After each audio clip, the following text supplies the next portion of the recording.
Yeah, kia ora, welcome.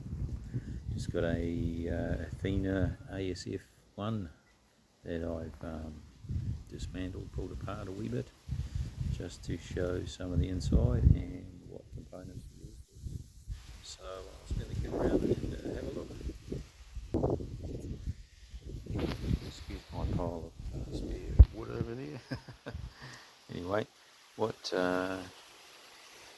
so that's the Athena AS-F1. Obviously the driver I've already removed,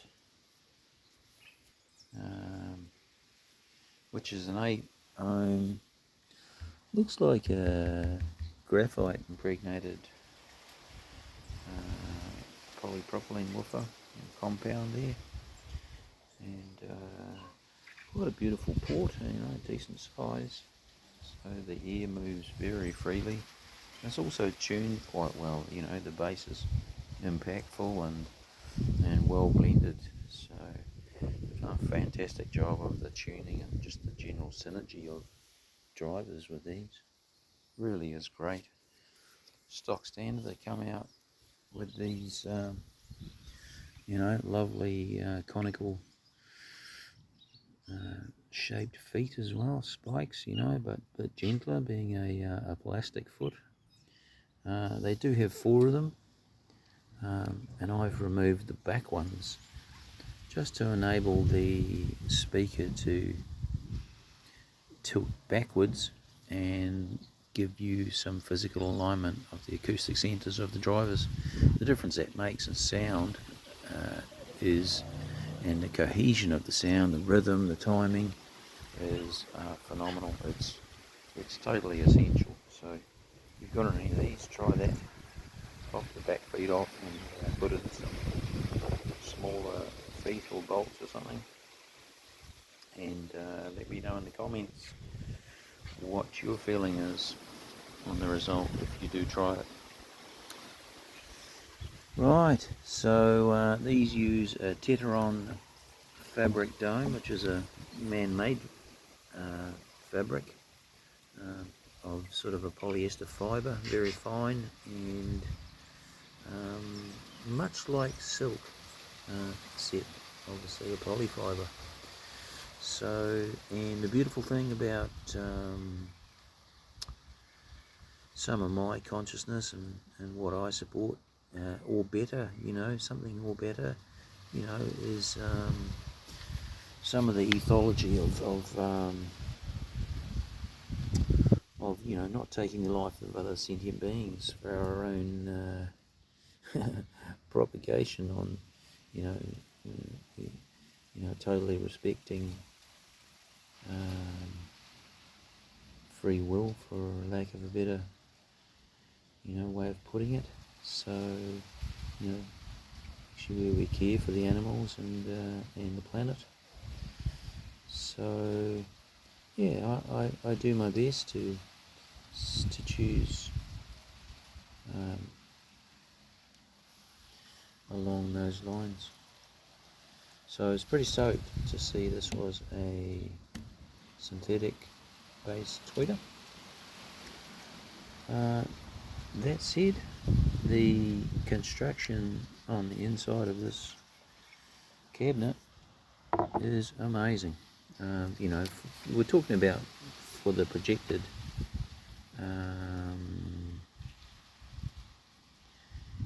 offer on these speakers, particularly on the second-hand market now.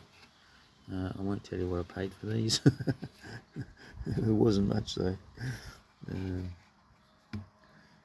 It's an absolute bargain. Yeah, so a lot of mana there in terms of cabinet design, parts of it. So that's a good inch thick, that baffle at the thickest point, and once it's sculpted off to around about 20 thick on the sides. But thoughtful things like having this chop of wood behind the screw mounts, completely sensible, because that's thinned down, whereas they've built back up the thickness for the screws, which in other designs I've seen overlooked. Plenty of seam chocks along the edges, as you can see down the back there as well, and then a nice circumferential brace.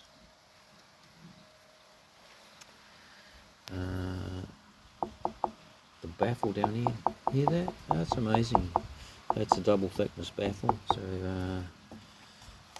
it's twice as thick as up here, I think. So I'm sure it's double thickness down this bottom bit. Both the drivers are 4-ohm, and you know, pretty decent solid construction. Nice spider. The whole suspension is just beautiful. And looking at the age of these, very durable rubber on there. It's lasted well. It's also a rubber, or rubberized, mostly rubber. Could be an element of something else in the dust cap. I think it says actually mostly rubber, and they do age a wee bit, so that's the only thing that will need replacing on these in terms of the driver elements, is some new rubberized dust caps. I think it's important to stick with rubber on these, as that rubber is a dampening component around the base of the woofer there, and also around the voice coil area, so it will actually do a service of sort of eliminating any cone ringing and certain resonance, breakup resonance, I would say, or yeah, it sort of will have a factor in the response of the woofer.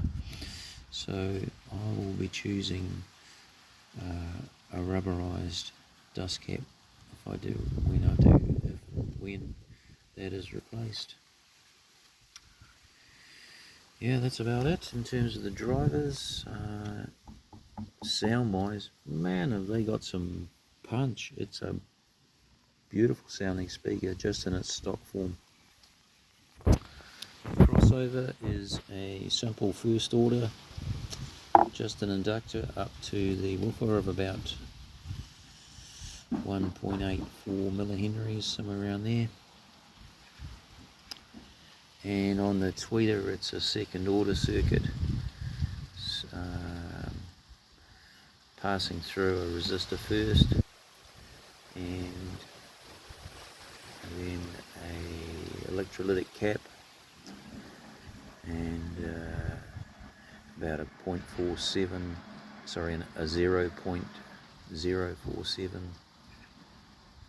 millihenry inductor for a second order crossover on the tweeter. And there's also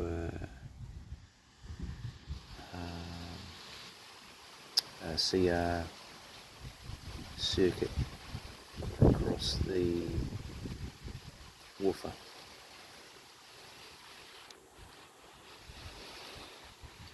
But simple, but quite effective. That's what this is on the ground over here. That's the circuit schematic.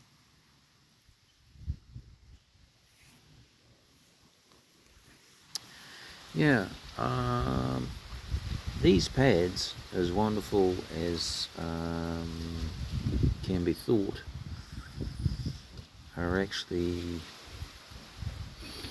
my feeling is there's a wool element in there, which is a bit of a no-no for me, so I'll have to remove those. I was greatly disappointed. I was thinking, wow, cool, it's a synergistic tweeter, and then found these woolen element, so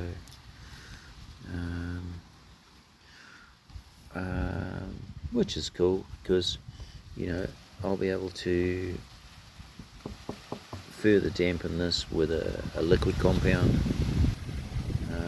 That's the plan or the thought, and then I'll just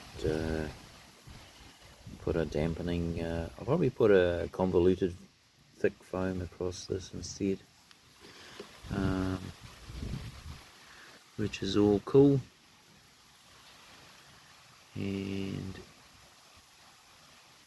that will be enlightening, for me at least. Alright, that's about it with these. Hope you enjoyed. Leave a like or a comment if you wish to. Would appreciate that, and take care. All the best to you.